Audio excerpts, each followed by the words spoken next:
Yeah. Good stuff.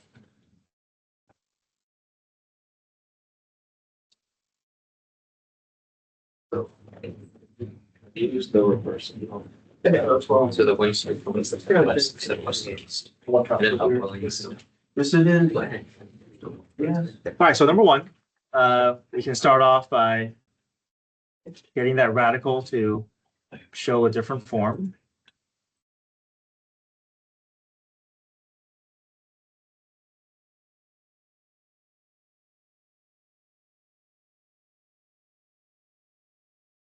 Keep expanding.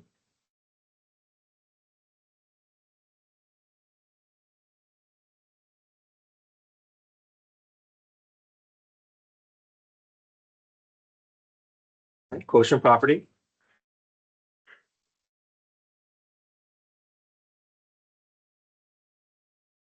But as we do quotient property, just know that the 1/2 is going to have to distribute through your quotient property.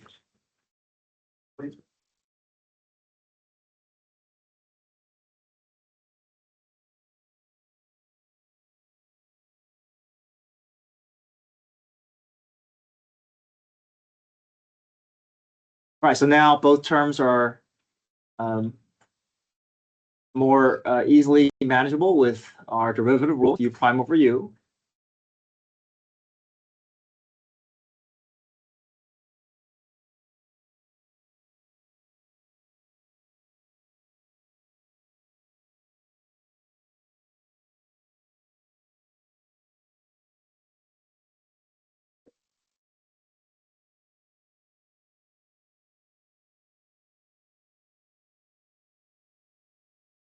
You don't necessarily have to clean up. I'm just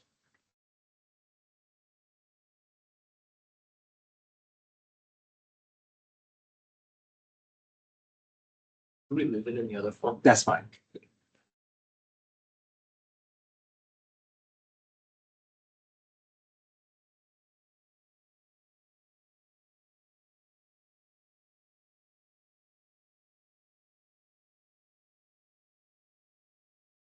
All right, any questions with one?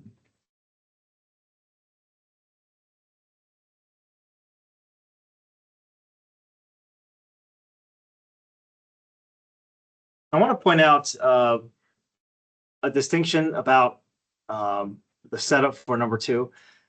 I feel like sometimes when we see a base raised to an exponent, it's maybe it's a little bit harder to tell what rule to use if we're not careful with what the base and the exponent are representing. So I just want to let me just show a couple of distinctions here in this box here. So let's say I had x to the 5th power. What rule would you use to find the derivative for that? That's power rule, right? That's just power rule. So power rule is if I have a variable raised to a constant. What if I had 5 to the x? What rule is this?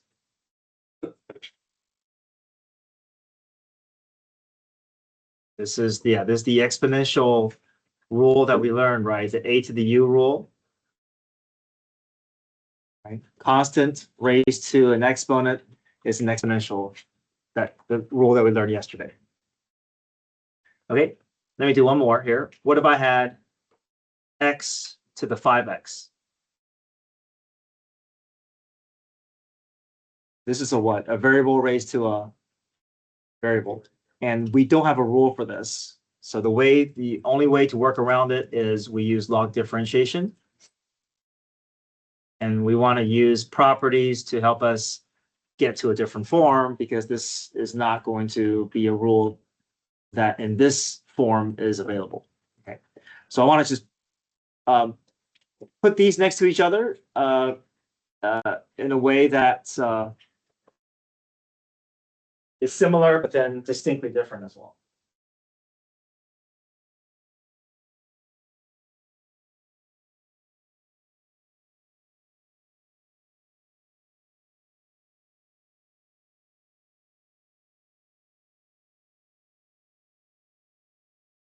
Okay, this is making sense here. Variable to the constant is power rule. Constant to the variable is exponential. Variable to the variable, technically this is exponential, but we have to use log differentiation to create a different form because we don't have something that's available to us. So if you look at number 2 here, x to the root x plus 3, we have to go through what? Log differentiation. Right? So the idea is we're going to force both sides to turn into a log expression, and then we'll use log properties to help us get into a form that's available because we can't do power rule or exponential rule in this form.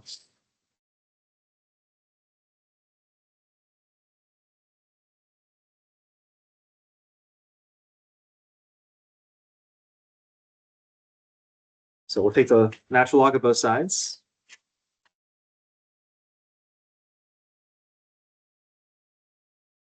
I'm going to go ahead and get that radical to show me a rational exponent. Just for future setup here. So now that we're inside a log expression, what property is available to us? You can bring that. Bring that whole x plus 3 to 1/2 down in front. Turn into a multiplication problem.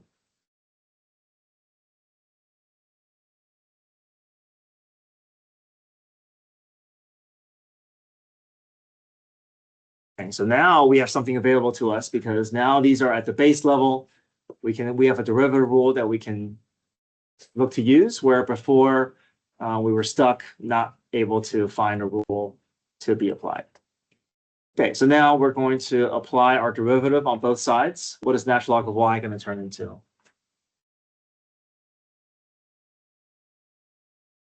One over y times a little bit of implicit here, right? So 1 over y times dy dx, yeah.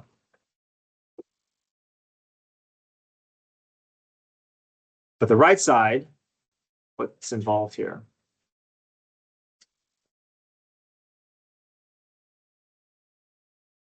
Yeah, there's a little bit of chain.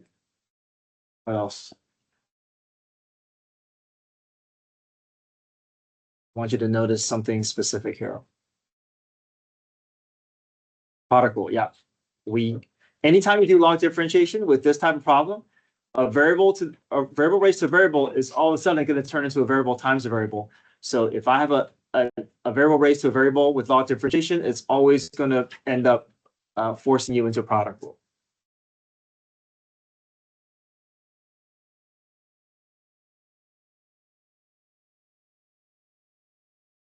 So f prime g plus f g prime.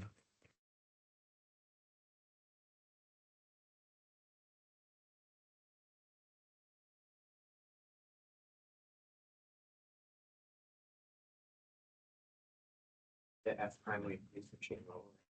To get f prime, we'll do chain rule, right?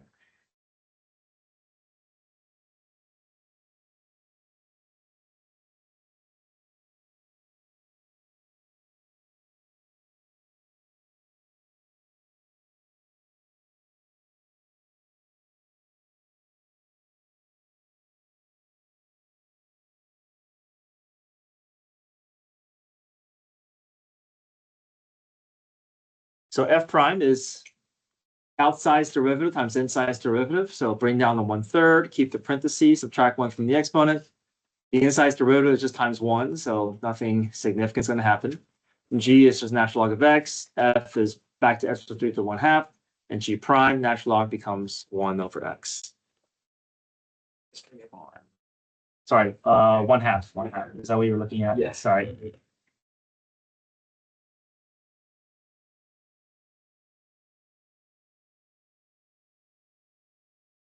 All right, so remember our goal is to solve for dy dx, so what has to move over? Yeah, multiply by the reciprocal, so y is going to come over, and we want to replace the y back with what? Original, yeah.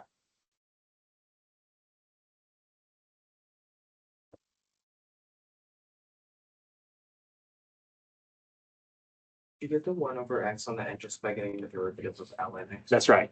Mm-hmm.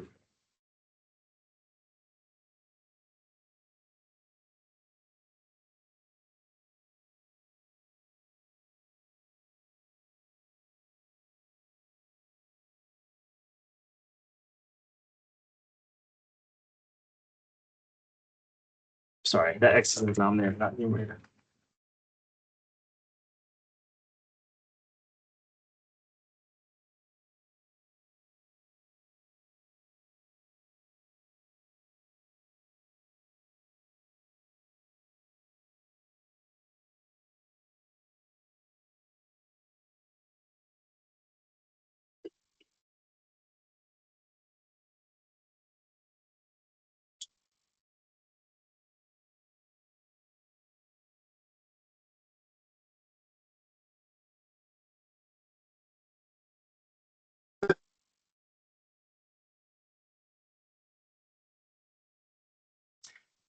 You can also leave your expression x plus 3 to the 1/2. I just convert it to a radical just because it's less notation, but it doesn't matter if it's a radical or to the 1/2 at the end. It's up to you.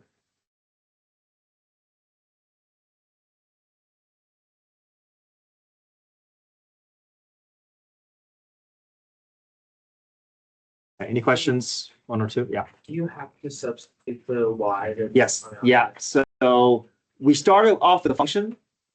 Our derivative should be represented in terms of all x's as well. So with this type of problem, your y is going to be a temporary variable. We do want to bring back our x.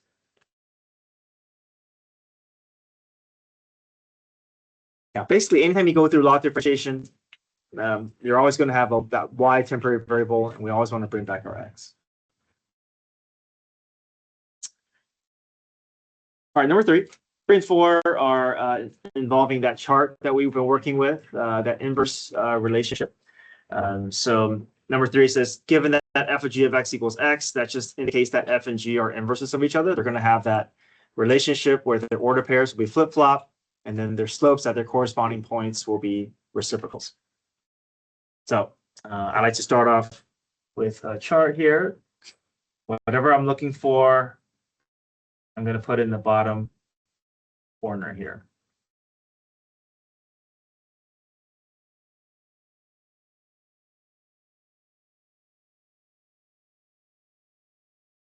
So I know 2 is the x value of my f function, which must mean that 2 is the what of my g function. Or like the output. Yeah, y value, okay? So just be aware that sometimes you're going to have some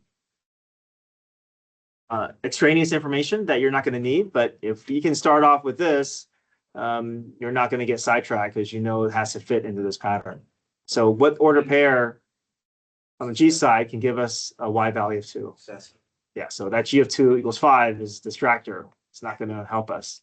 This g of 7 equals 2, that's going to be the one that we want to use. And we know if there's the order pair 7, 2, there must be a 2, 7 on the f function. So now that we have our g function with more information, the idea is if I can find the slope of the g graph at 7, then that slope value will take me directly to the answer that I need to get to. So what's g prime of 7?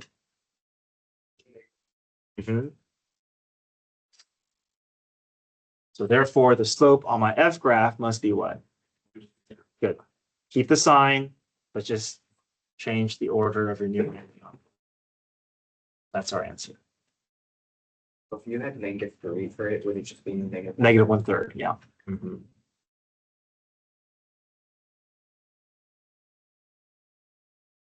4 is the same idea. We just have to do a little bit more work to find the derivative and find order pair. It's not given to us as quickly as number 3, but we'll go through the same process. We're trying to find the derivative of f inverse at 13. We know 13 is the x value of my inverse, but 13 is the what of my function.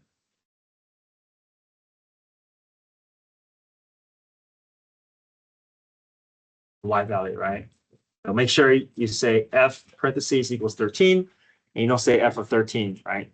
Whatever number they give you is the y value of the problem of the function you're working on. So we're going to work backwards, plug 13 in for y. See if we can figure out what the x value is.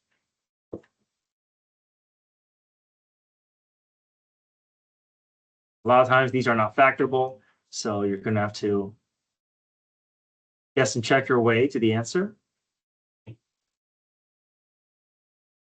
But it'll be a number easy to find. It'll be a nice integer value, close to 0, if not 0 itself. So we'll just go down our list of numbers here. Let's test 0. Is 0 going to work? What about 1? -1? 2? Let's try 2. 2 cubed is 8. 2 squared is 4. 4 times 2 is 8. 8 plus 8 is 16. 16 minus 16 is 0. So we have our x value. We can fill that relationship out. So now if I can find f prime of 2, then whatever slope I find, I can use that to help me get to my answer. Okay, but before I can find f prime of 2, I first have to find what? The derivative, yeah, f prime of x. Okay, power rule.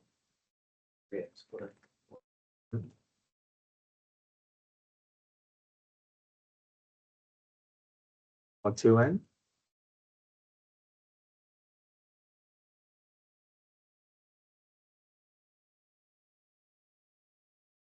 Twelve plus 8 is 20. So if my slope on the f side is 20, the slope on my f inverse side must be what?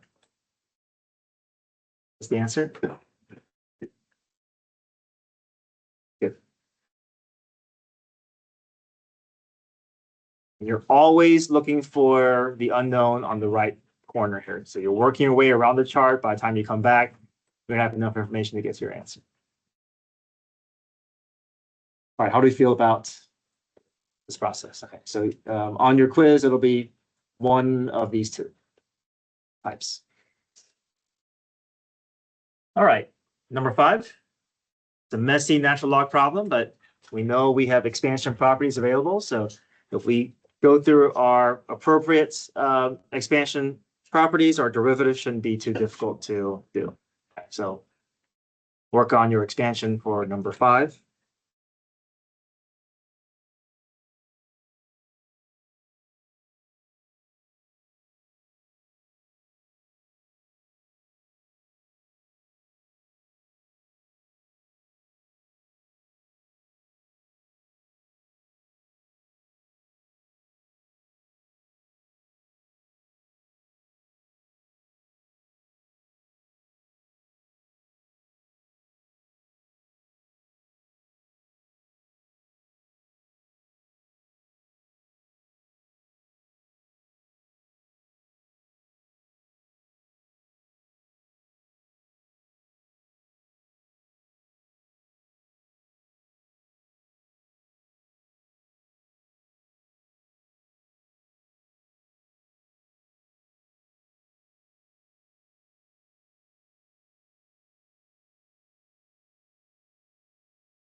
That first term can be continued with expansion by bringing that 3/4 down.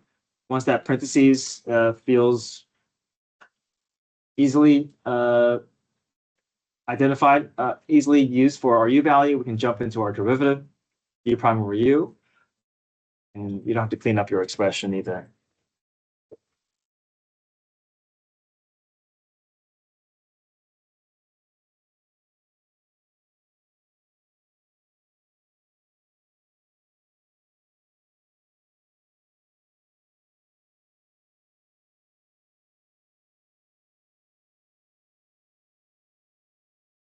Okay, u prime over u for both sets of parentheses.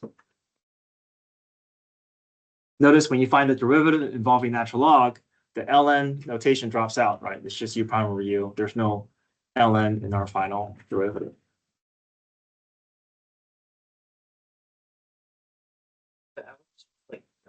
Yeah, it's not. It's just not part of the slope requirement. Yeah. Right, number 6. Anything you notice that we have to make sure to include? Product rule, yeah.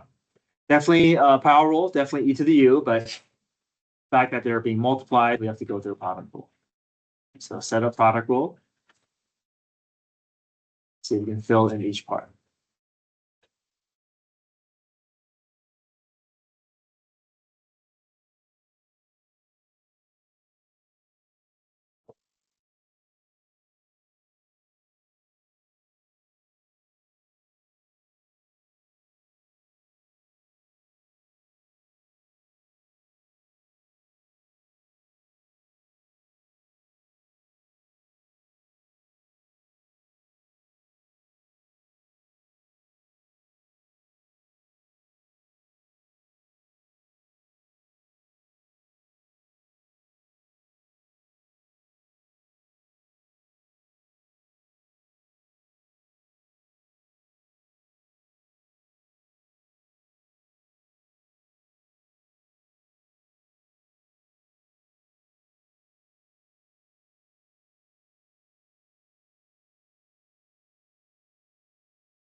And again, you don't have to clean up your derivative by just one step further.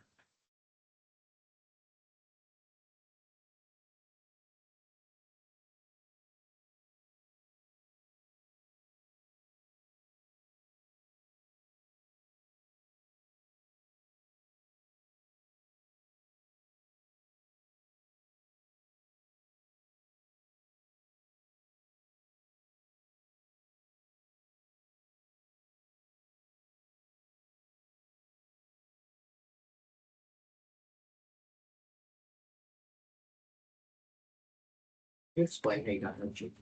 Yeah, so G prime. Our G function is e to the u. The rule for e to the u is e to the u times G prime.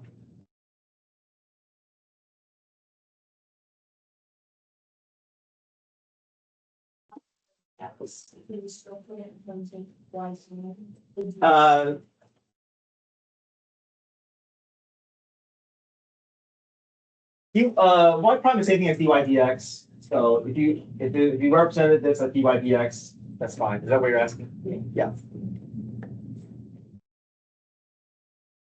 Notice so far there's no implicit required because they're I mean outside of log differentiation, but these problems our y's and x's are nicely separated.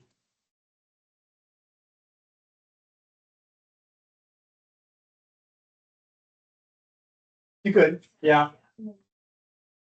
But typically, your answer on the AP exam, they're going to try to factor everything if possible. So, but I mean, if it's free response, any variation is fine. Yeah.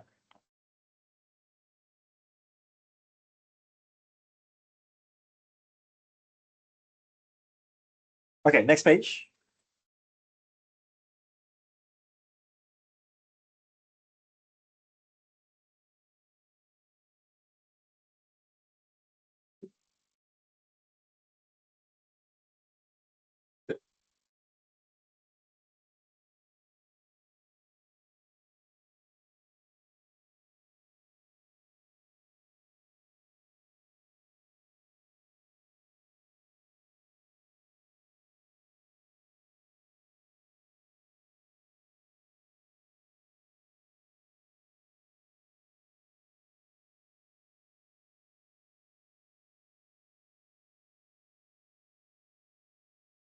All right.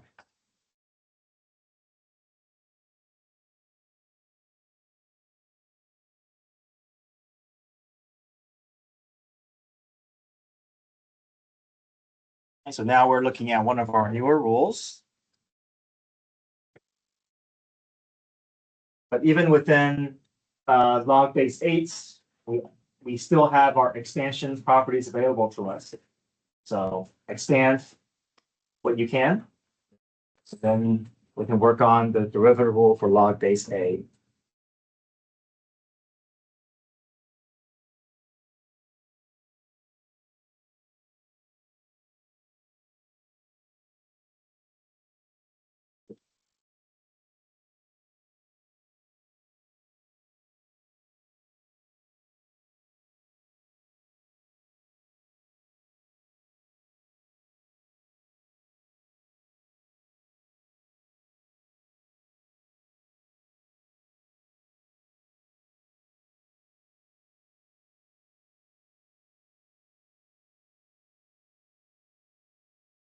So get that radical to be raised to the 1/2, bring the 1/2 down.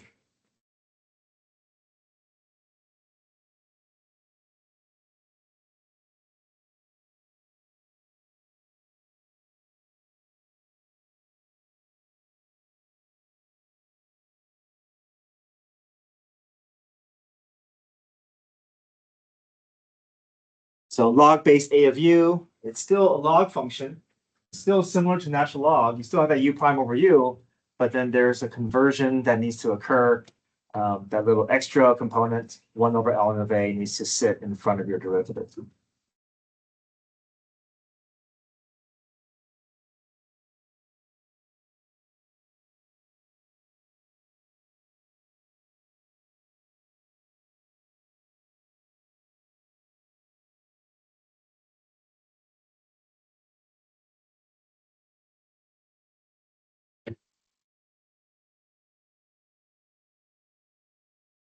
All right. Any questions with 7?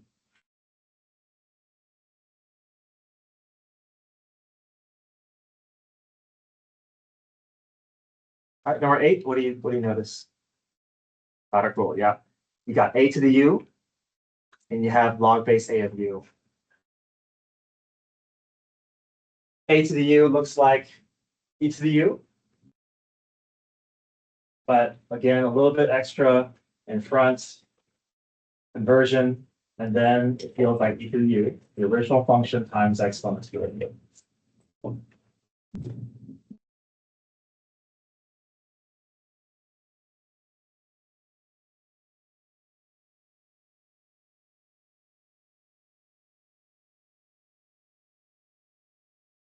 There's a hidden base, log base what? 10.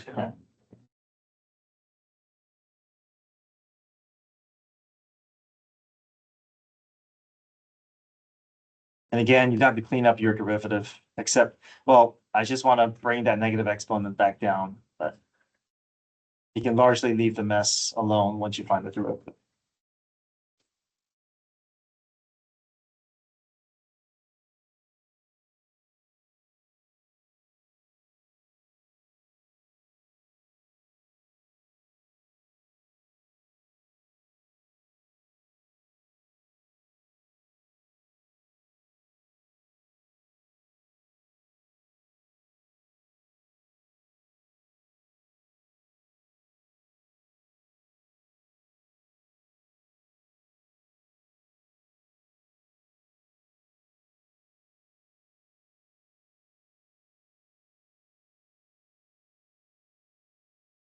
So the rule for log of u, it's going to have that u prime over u. So we're always going to have that derivative up top and the original in the bottom. So x becomes 1, e to the x stays as e to the x, that's the derivative, and yeah, always u prime over u.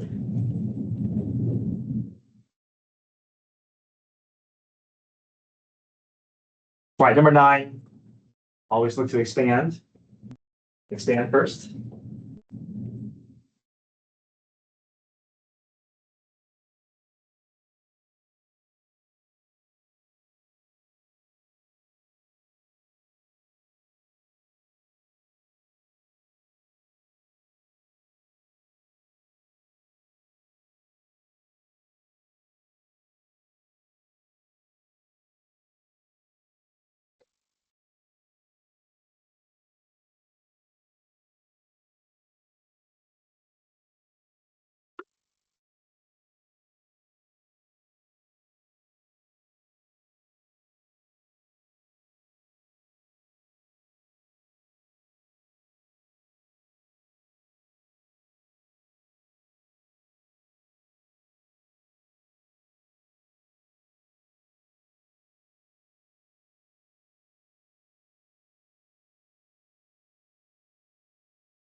Okay, work on your expansion for number 9.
Right, so number 9, once we expand by getting them into individual terms, once we bring the exponent down, derivative 1/2 stays, log base 2, a conversion that's happened, so 1 over ln of 2, and the rest feels like natural log, u prime over u. Minus conversion, 1 over natural log of 2, u prime over u, and be your answer like this. Is the 2 on the right of that line, is that the base or does that go up the? Like it, This right here? yeah, Yeah, all this, it's always gonna be the denominator, it's always 1 over ln of a for your log base a. can I keep my answers the one above? That's fine. Yeah.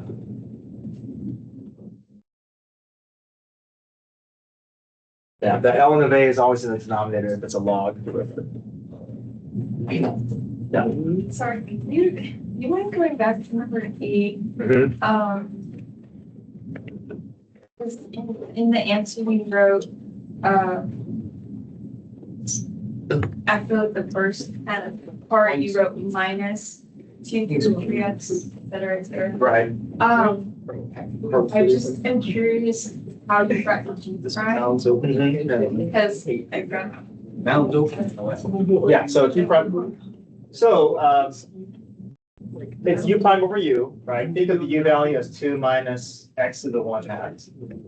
So then the derivative is just 0 minus 1/2 x to the negative 1/2. That's my prime over my u value. Yeah.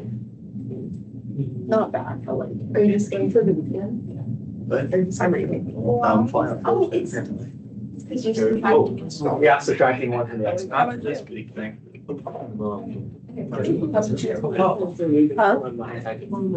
You can have 99. So I'm finished. So like, it's the easiest part. All right, number 10. What rule are we looking for number 10? Yeah, the a to the u, right? So we're following this rule here, a to the u. So natural log of 11 times the original function. Now this u prime, there's a nested chain rule here, so we got to go through a whole chain rule process for that parentheses to the 1/3. So this is going to feel like an additional problem to build out the derivative. So it's going to make the problem longer because of that parentheses to the 1/3. But we wouldn't use. Oh, wait, okay, yeah. So we're following the rule here, natural log of a, that's my natural log of 11, times a to the u, that's my original problem. And then I got to deal with the derivative of this parentheses to the 1/3. So if this is a standalone problem, if I ask you for the derivative of this standalone problem, you would go through chain rule, right? There's an outside, inside component. So that derivative will be outside derivative times inside derivative. So all this is taking the place of that u prime. Makes sense. So when you have Ellen at 11 at the beginning, why didn't you also bring down the 1/3? Because this is not a log function, so we don't have a log property available to us. If it was a natural log problem, then we could bring that. Yeah, this is not. I know you see natural log here, so it didn't start off like a log problem, so there's no property. The answer should be, wait, where did you get the L on 11? So that's part of the rule here. Oh. A to the u is natural log of a times a to the u. So back to like this one, why don't we solve it like we did number 2, where we had natural log for both sides? Like, why are we only setting natural log to the right side?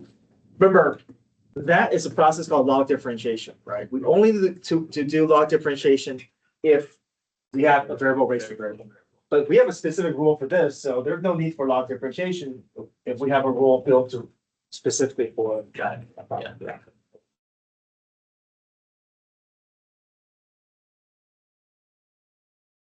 Yeah, you can leave your answer like this. I know there's negative exponent there, but this is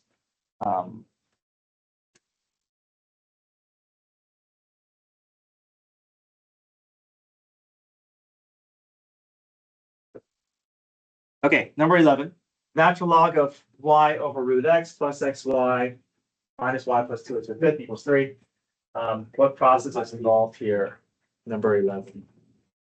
How many questions are gonna be on the quiz? Do you? It's gonna be about 10. It'll be front and back. It'll be the length of one of the worksheets.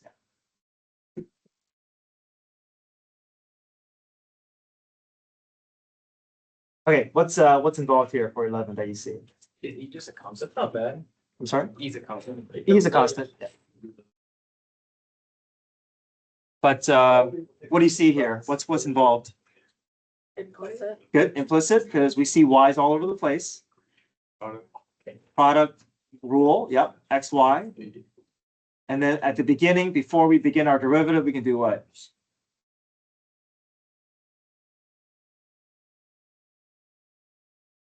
What can we do before we begin our derivative process? Expand, yeah. So I would expand that so that we're not having to stare at a difficult derivative process. So once you've expanded all the way within that first term, then you're ready to begin your derivative process. Okay, how many dy dx's do we expect to see in this? 3. You see 3 y variables. We should be expecting 3 dy dx's. All right, let me work this one through with you.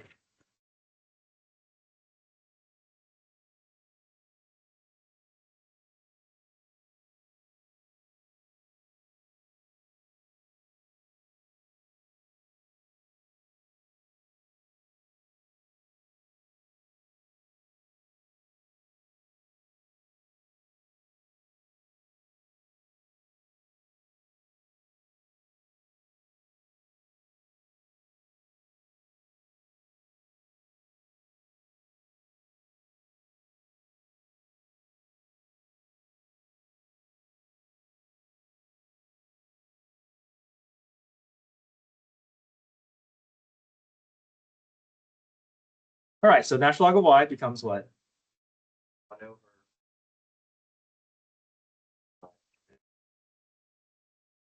1/2 natural log of x becomes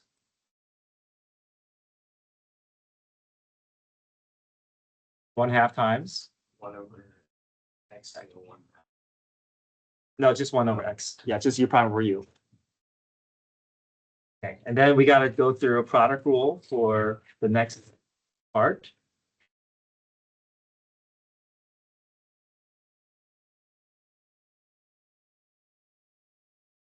Okay, f prime. G function, right? Back to f. What's g prime? Just dy dx, right? That y just becomes dy dx.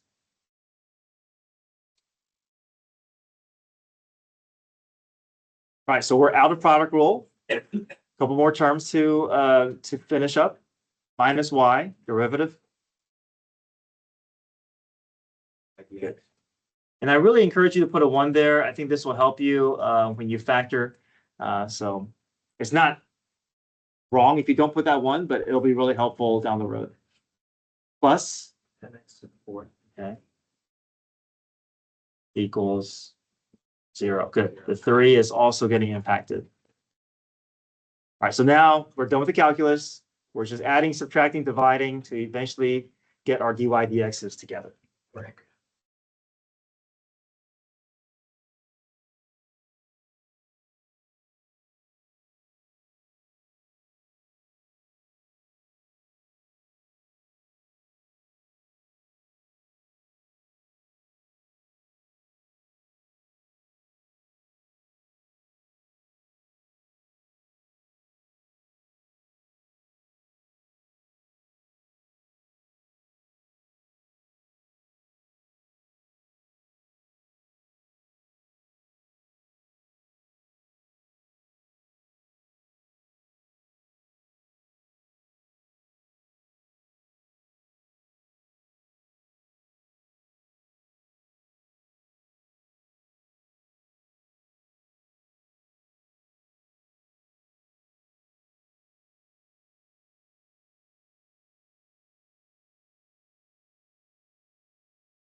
Okay, one more here.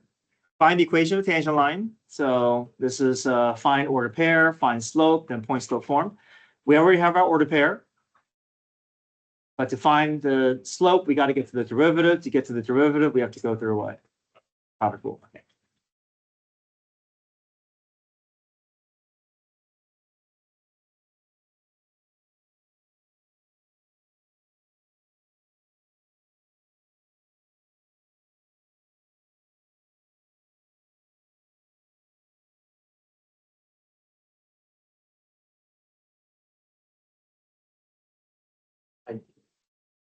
think you did. Items. Right answer.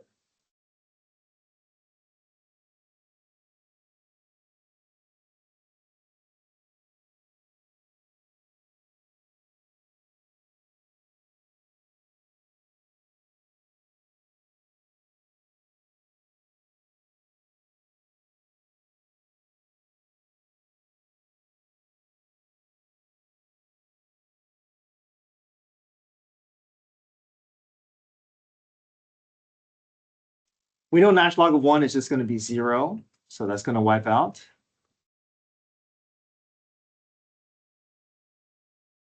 So we have our point.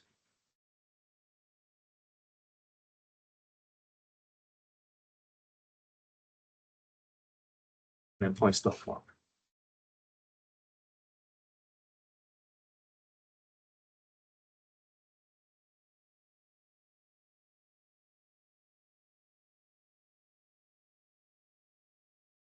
Just the watch out, the equation wipes out, right?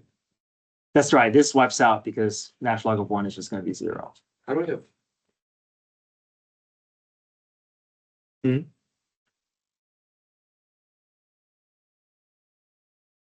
Now this is a property for natural log. Natural log of e is 1. Natural log of 1 is 0. So 0 plus 1 over e is just going to be 1 over e.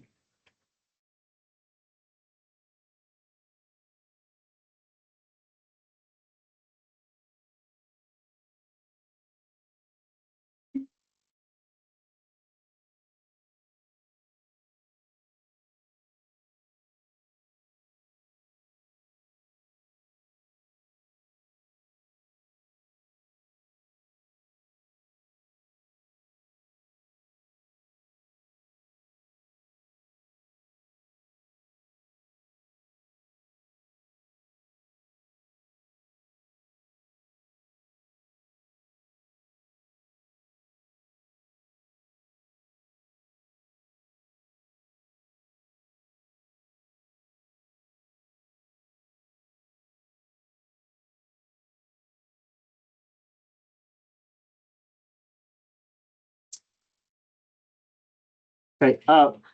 Final thing that I want you to do.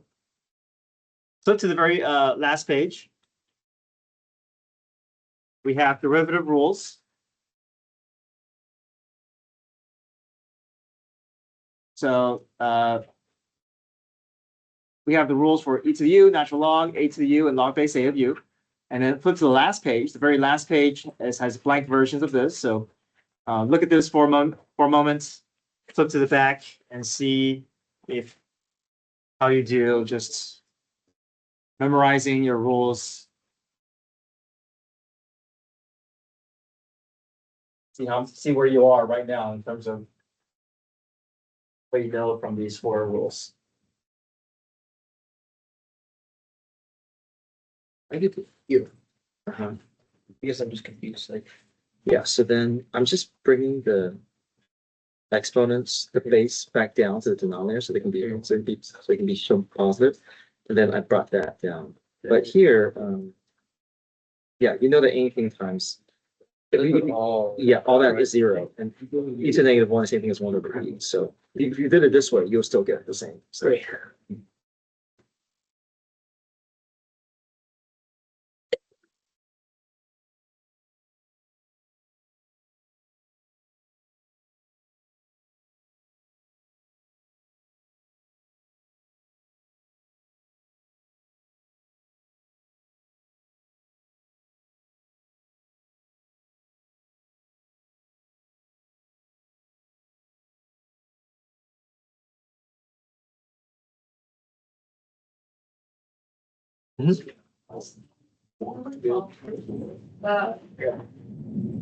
What was? I got to figure out fun.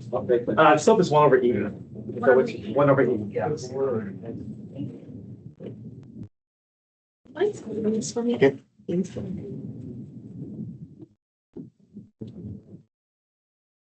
Thank you.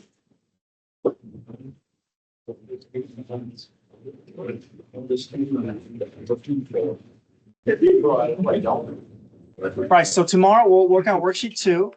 No homework tonight, but I'm gonna walk around and just check that you finished worksheet 1, so just your fast work credit there.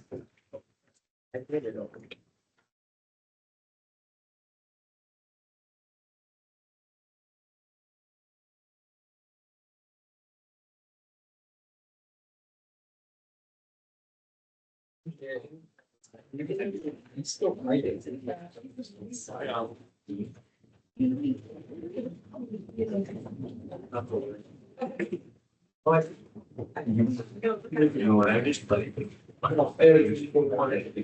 By the way, yeah. It's not like.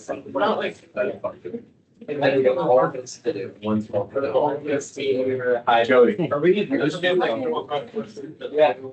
Oh, so I just cleaned that up a little bit. I brought that e to the negative x back down to the denominator. You don't necessarily have to. You can plug in 1 in for all the x's. And eventually, e to negative 1 times negative 1 times natural log of 1. Natural log of 1 is 0. That's going to wipe this whole thing out. You're just left with e to the negative 1 times 1 over 1, which is 1 over 2. So that would be your result. Did you delete the?